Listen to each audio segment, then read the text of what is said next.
বর্তমানে আমরা অলমোস্ট সবাই স্মার্টফোন ইউজ করি, কিন্তু আমাদের এই শখের স্মার্টফোনটি যখন আস্তে আস্তে পুরনো হতে থাকে তখন বিভিন্ন ধরনের প্রবলেম দেখা দেয়। যেমন মোবাইল বারবার হ্যাং হয়ে যাওয়া, ক্যামেরা ওপেন না হওয়া, এয়ার স্পিকারের সাউন্ড কমে যাওয়া এবং মোবাইলের টাচ ঠিকঠাক মতো কাজ না করা, এরকম আরও বিভিন্ন ধরনের প্রবলেম হতে পারে। আমরা তখন করি কি, মোবাইলটা কোনো মোবাইল সার্ভিসিংয়ের দোকানে নিয়ে যাই। আর সেখানে যাওয়ার পর মোবাইলে ছোট্ট একটি প্রবলেম থাকলেও মেকার মোবাইলের এটা নষ্ট ওইটা নষ্ট এরকম ভুলভাল বুঝিয়ে আমাদের কাছ থেকে অতিরিক্ত টাকা দাবি করে।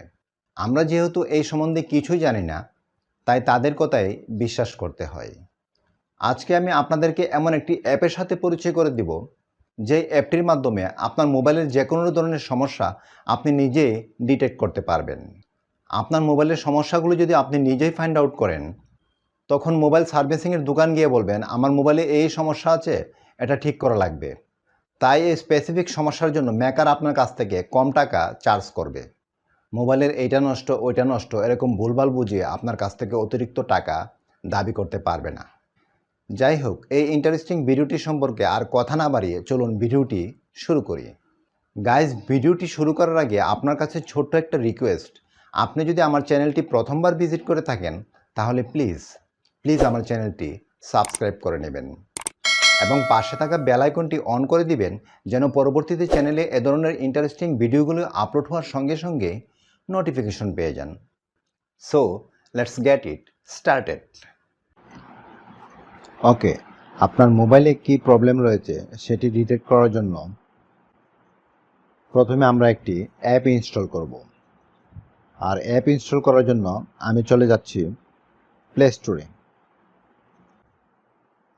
প্লে স্টোরে এসে প্লে স্টোরের এই সার্চ বারে এসে টাইপ করব ডিভাইস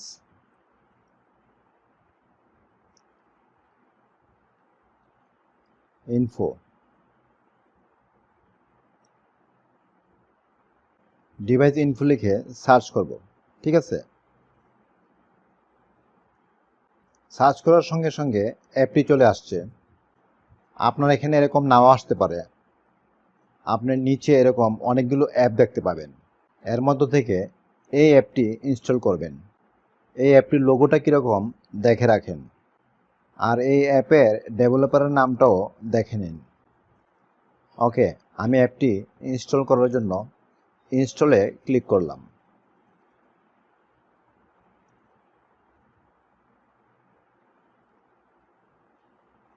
ছোট্ট একটি অ্যাপস, 6 মেগাবাইটের মতো। এখন ইনস্টল হয়ে যাবে। ইনস্টল অলরেডি হয়ে গেছে। এবার আমি অ্যাপটিকে ওপেন করছি। অ্যাপটি ওপেন করার পর ঠিক এরকম একটি ইন্টারফেস শো হবে। এই অ্যাপের মাধ্যমে মোবাইলের প্রবলেম ফাইন্ড আউট ছাড়া আরও অনেকগুলো অপশন রয়েছে। যেমন এখানে দেখেন অনেকগুলো অপশন আছে: dashboard, device, system, CPU, battery, network, connectivity, display, memory, camera, thermal, sensor, app এবং সর্বশেষে রয়েছে টেস্ট। তো এই ড্যাশবোর্ডের আন্ডারে আপনি দেখতে পাবেন আপনার মোবাইলের র্যাম কত এবং র্যাম কতটুকু ইউজ করা হয়েছে আর কতটুকু খালি আছে। তারপর রয়েছে সিপিইউ স্ট্যাটাস। যেমন আমার মোবাইলটি অক্টোকোরের একটি সিপিইউ। এখানে 8টা কোর শো করছে এবং কোন কোরে কীরকম পারফরমেন্স করছে সব কিছু দেখাচ্ছে।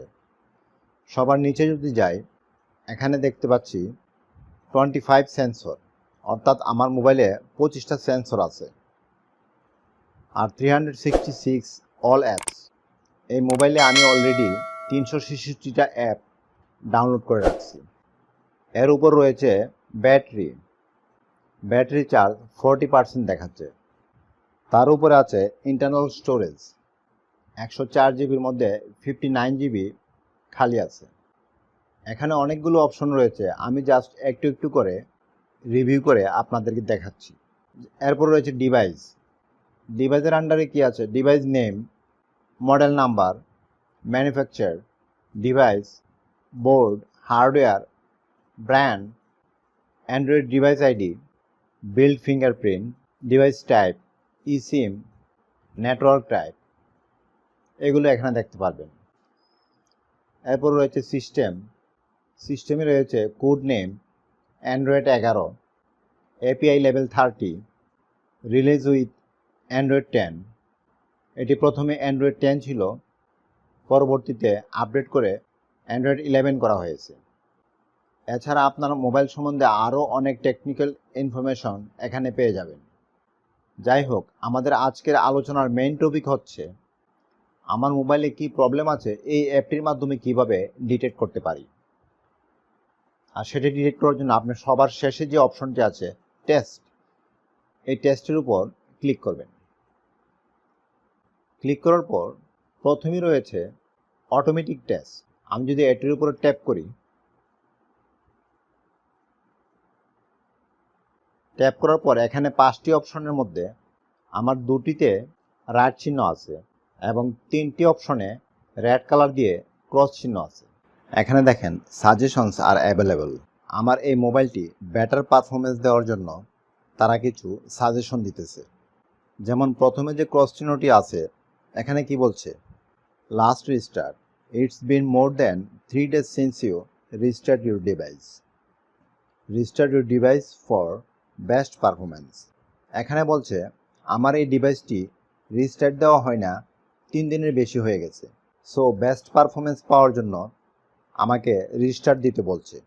আসলে প্রত্যেকটা অ্যান্ড্রয়েড ফোন 3 দিন পর পর রিস্টার্ট দিলে অনেক বেটার পারফরমেন্স পাওয়া যায়। রিস্টার্ট মানে হচ্ছে নর্মালি রিস্টার্ট, আবার ফ্যাক্টরি রিসেট না। কিন্তু পাওয়ার বাটনে প্রেস করলে রিবোট বা রিস্টার্ট নামে যে অপশনটি থাকে, নর্মালি যে রিস্টার্ট আছে আর কি, সেই রিস্টার্ট দিতে বলছে। ওকে, নেক্সটে যে প্রবলেমটি দেখাচ্ছে screen brightness, reduce your screen brightness to save battery. এখানে বলছে ব্যাটারি সেভ করতে হলে স্ক্রিন ব্রাইটনেসটা কমাতে হবে। আমি অবশ্য আমার মোবাইলের স্ক্রিন ব্রাইটনেসটা একদম ফুল দিয়ে রাখছি। এরপর যে প্রবলেমটা ডিটেক্ট করছে সেটি হলো screen time out. Recommended screen time out is 30 seconds or lower. অর্থাৎ ফোনের স্ক্রিন টাইম আউটটা 30 সেকেন্ড অথবা তার কম দিতে বলছে। আমি অবশ্য 30 সেকেন্ডের বেশি দিয়ে রাখছি, যার জন্য এই প্রবলেমটি দেখাচ্ছে। ওকে, আমি এগুলো একটু পরে ঠিক করে নিব। আমি এখন ব্যাকে চলে যাচ্ছি। এরপর রয়েছে ডিসপ্লে। আমি যদি ডিসপ্লের উপর প্রেস করি, এরপর নেক্সটে প্রেস করব। নেক্সটে প্রেস করার পর স্ক্রিনটা ব্ল্যাক হয়ে গেছে। আমি আবার যদি টাচ করি, এখন হোয়াইট হয়ে গেছে। আবার টাচ করলাম, এখন রেড কালার হয়ে গেছে এবং এটি একটি সলিড কালার, অর্থাৎ রেড কালারের মাঝে আর অন্য কোনো কালার নেই।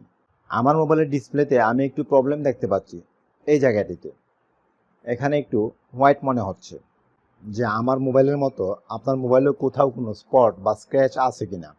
এরপর আমি যদি আবার টাচ করি, এবার একটি সলিড গ্রিন কালার হয়ে গেছে। এই গ্রিন কালারের মাঝখানেও আমি সেই প্রবলেমটি দেখতে পাচ্ছি। এবার আবারও টাচ করছি, এখন একটা সলিড ব্লু কালার হয়ে গেছে। আবার টাচ করলাম, আমার ডিসপ্লেতে আমি যেহেতু প্রবলেম পাইছি, সো আমি এখানে নোতে ক্লিক করব। আপনি যদি আপনার ডিসপ্লেতে কোনো প্রবলেম পান, আপনি নোতে প্রেস করবেন, তা না হলে অবশ্যই ইয়েসে প্রেস করবেন। আমি নোতে প্রেস করে দিলাম। এরপর রয়েছে মাল্টিটাচ। ভিডিওটি স্কিপ করবেন না প্লিজ, ভিডিওটি স্কিপ করবেন না প্লিজ, অবশ্যই কন্টিনিউ করবেন, কারণ এই ভিডিওটির মাধ্যমে আপনি আপনার মোবাইলের অনেক কিছু শিখতে পারবেন এবং আপনার মোবাইলের যে কোনো ধরনের প্রবলেম আপনি নিজেই ডিটেক্ট করতে পারবেন। ওকে, পরে রয়েছে মাল্টিটাচ। আমি এটির উপর ট্যাপ করলাম। ট্যাপ করার পর আমি ডিসপ্লের উপর এক আঙ্গুল দিয়ে প্রেস করলাম। আমি যেখানে আঙ্গুল দিয়ে প্রেস করছি সেখানে এরকম গোল চিহ্ন আসছে। আমি এবার 2 আঙ্গুল দিয়ে প্রেস করব। এবার আমি 4 আঙ্গুল দিয়ে টাচ করব। এখানেও আমি 4 আঙ্গুল দিয়ে কোথায় টাচ করছি ডিটেক্ট করতে পারছে, অর্থাৎ আমার মোবাইলের যে টাচ আছে সেই টাচে কোনো প্রবলেম নেই। সো প্রবলেম যেহেতু নেই, আমি ইয়েসে প্রেস করলাম। এখন এই মাল্টি টাচের ডান পাশে রাইট চিহ্ন চলে আসছে, তার মানে মাল্টি টাচে কোনো প্রবলেম নেই। এরপর রয়েছে ফ্ল্যাশ লাইট। আমি ফ্ল্যাশ লাইটের উপর ট্যাপ করছি। ট্যাপ করার সাথে সাথে আমার মোবাইলের ফ্ল্যাশ লাইটটি জ্বলে উঠছে। তার মানে ফ্ল্যাশ লাইট ওকে আছে, এটিতে কোনো প্রবলেম নেই। সো আমি ইয়েসে প্রেস করে দিব।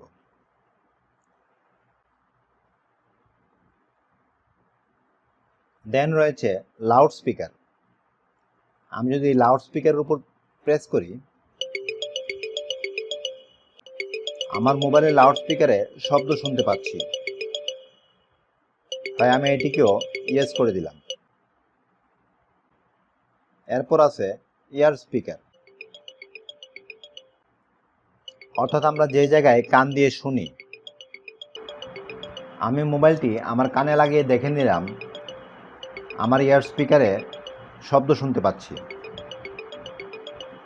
সো আমি ইয়েসে প্রেস করব।